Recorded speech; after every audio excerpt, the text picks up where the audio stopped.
അല്ല ഞാൻ തന്നെയാണ്. അതിനകത്ത് ഞാൻ പറഞ്ഞില്ലേ ഞാൻ അതിനകത്ത് കൃത്യമായിട്ട് എഴുതിയിട്ടുള്ളതെന്ന് പറഞ്ഞാൽ വിമൻ സെൻട്രിക് സിനിമകൾ ഉം. എന്നും മലയാളത്തിൽ ഉണ്ടായിട്ടുണ്ട്. വൈശാലി സംഭവിച്ചിട്ടുണ്ട്. എന്നും. ആ. ഞാൻ തന്നെ ജൂൺ എന്ന് പറയുന്ന സിനിമ ചെയ്തിട്ടുണ്ട്. യെസ്, ഏഹ്? Yes, yes, yes. അതിന് ഒരു ഗ്രൂപ്പ് വന്നിട്ട് ഞങ്ങളാണ് ഏത് രീതിയിൽ പറഞ്ഞാലും അതിന് ഉം, നമുക്ക് കീറി മുറിച്ച് അതിനെ വ്യാഖ്യാനിപ്പിക്കാം. ഉം, ആ സ്പേസ് അല്ല ഉദ്ദേശിച്ചത്, ഈ സ്പേസ് ആണ് ഉദ്ദേശിച്ചത്. ഇങ്ങനെ ആ ഒരു ചർച്ച അങ്ങനെ ഒന്നുമല്ല. ഉം, ലെറ്റ് അസ് നോട്ട് അത് വളരെ ശക്തമായ സ്ത്രീ കഥാപാത്രങ്ങളുള്ള സിനിമകളും സ്ത്രീ ഐ മീൻ സ്ത്രീ സെൻട്രൽ ക്യാരക്ടറായിട്ടുള്ള സിനിമകളും ഇവിടെ കാലാകാലങ്ങളോളം നടന്നുകൊണ്ടിരിക്കുന്നുണ്ട്. ഉം, ബിഗ് ബഡ്ജറ്റ് സിനിമകൾ. ആ ഓരോ കാലത്തിനും അനുയോജ്യമായ ബിഗ് ബഡ്ജറ്റ് സിനിമകൾ. ഉം, ഉം, ഉം. ഹൗ ഓൾഡ് ആർ യു എന്ന് പറഞ്ഞ സിനിമ ഇറങ്ങുമ്പോൾ ആ കാലത്ത് നല്ല ബഡ്ജറ്റുള്ള സിനിമയാണത്.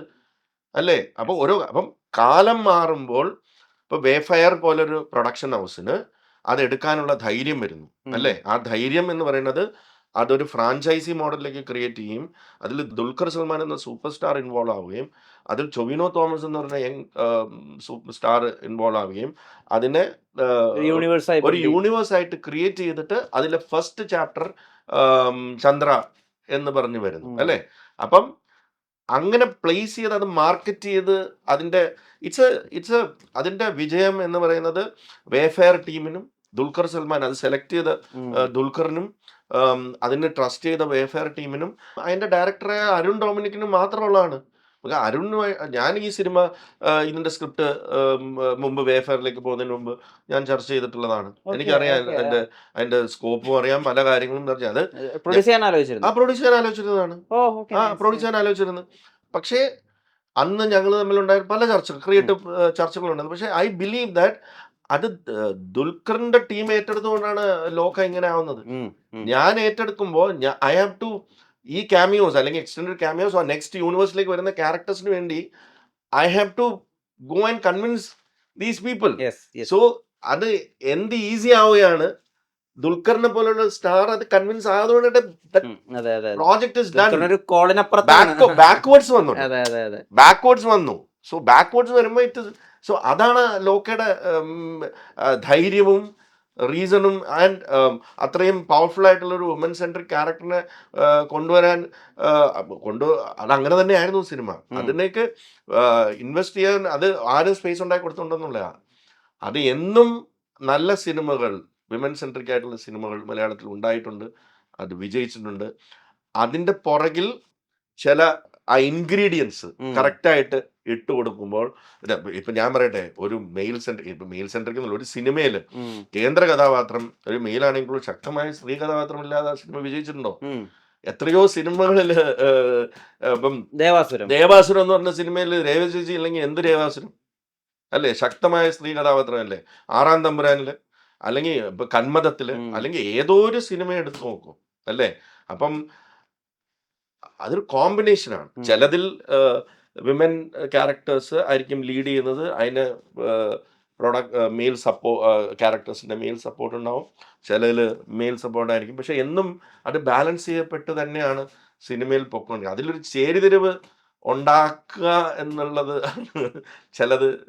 ചിലവരിങ്ങനെ ഫ്രാങ്ക് ആയി ചോദിച്ചോട്ടെ, വളരെ വളരെ അടുത്ത സുഹൃത്തായിരുന്നു റിമാക്ക്. അല്ലെങ്കിൽ ഏറ്റവും അധികം നിങ്ങൾ എത്ര രസമായിട്ടുള്ള സിനിമകൾ നിങ്ങൾ ഒരുമിച്ച് ചെയ്തിട്ടുണ്ട്. ഇപ്പോൾ 22FK നിങ്ങളുടെ ആ സീൻസിനൊക്കെ എന്തുമാത്രം ക്ലാപ്സ് ആയിരുന്നു തിയേറ്ററിൽ. നിങ്ങളുടെ നായകനും നായികയായിട്ട് സിനിമ ചെയ്തിട്ടുണ്ട്.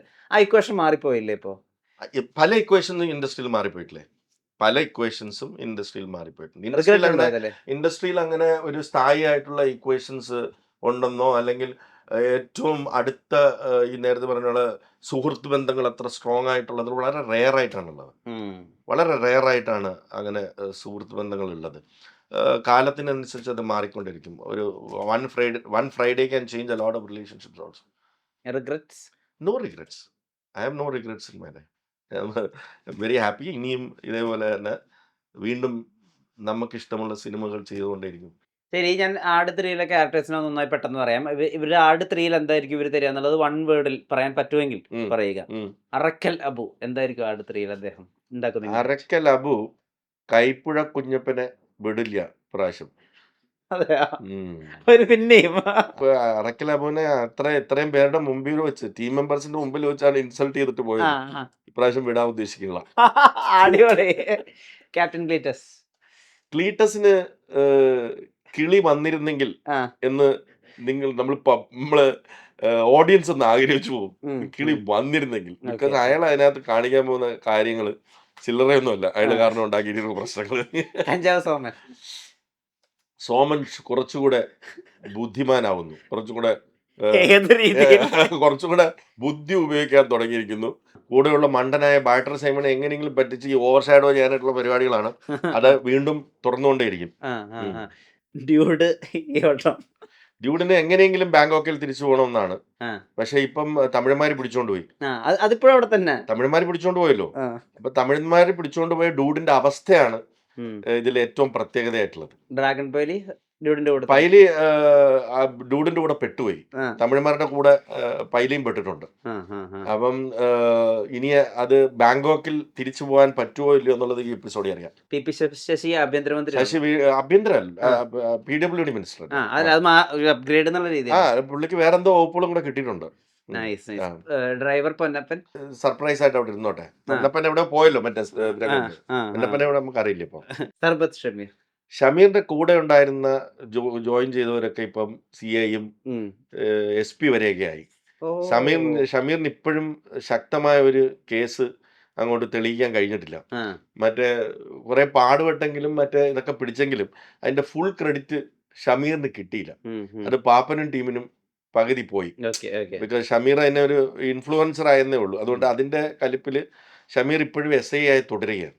ഓക്കെ ഷമീറിന് എങ്ങനെയെങ്കിലും ഒരു പ്രമാദമായ കേസ് അന്വേഷിച്ച് പിടിച്ച് എങ്ങനെയെങ്കിലും ഒരു CI SP വരെയെങ്കിലും ആവണമെന്നുള്ള ആഗ്രഹത്തിൽ ഷമീർ നടക്കുകയാണ്. അത് ഈ പ്രാവശ്യം നടക്കും നമുക്ക് നോക്കാം. ഷമീറും ഈ സൽമാൻ ഖാനുമായിട്ട് എന്തെങ്കിലും ഒരു ബന്ധം? അല്ല, ഷമീർ അത് ഇൻസ്പയർ ആയ ആളാണ്. ഷമീറിന് എങ്ങനെയെങ്കിലും അതുപോലെയൊക്കെ ആവണം എന്ന ആഗ്രഹമുള്ളതുകൊണ്ടാണ് ഷമീർ ആ കോപ്രായൊക്കെ കാണിച്ച് നടക്കുന്നത്. പക്ഷെ അവിടെ വരെ എത്തുന്നു. സാത്താൻ സേവിയർ ഈ വട്ടം എന്താ കടത്താൻ ഉദ്ദേശിക്കുന്നത്? സാത്താൻ സേവറിന്റെ പ്രശ്നം എന്ന് പറഞ്ഞാൽ കമ്മട്ടവും പോയി, $1 മില്യൺ പോയി. അപ്പം സാത്താന് എന്താ സംഭവിച്ചതെന്നുള്ളത് വലിയ വിഷമമുള്ള കാര്യമാണ് ഇപ്രാവശ്യം. ബിക്കോസ് എല്ലാം പോയി. $1 മില്യൺ പോയതാണ്. അതിന്റെ കൂടെ അതിൽ നിന്നും പ്രതീക്ഷ കമ്മട്ടവും പോയി. ഇപ്പൊ സാത്താൻ എവിടെയാണെന്നുള്ളത് സിനിമ കാണുമ്പോ അറിയാം. വലിയ പ്രശ്നത്തിലാണ്. ഇരുമ്പ് അബ്ദുള്ളയെ മിസ് ചെയ്യുന്നുണ്ടോ? ഒബ്വിയസ്ലി ഇരുമ്പ് അബ്ദുള്ളയും ഇന്റർപ്റ്റ് ചെയ്യാൻ ശ്രമിക്കണം.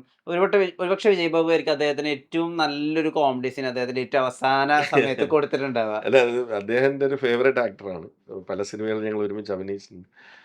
ഇതില് വലിയ ഫേമസ് ആയ എന്താ പേര് പറയാൻ താല്പര്യമില്ല. ഒരു അനോണിമസ് കോളാണ്, പറയണ്ട. അയ്യോ, മൊബൈൽ നോക്കിയിട്ട്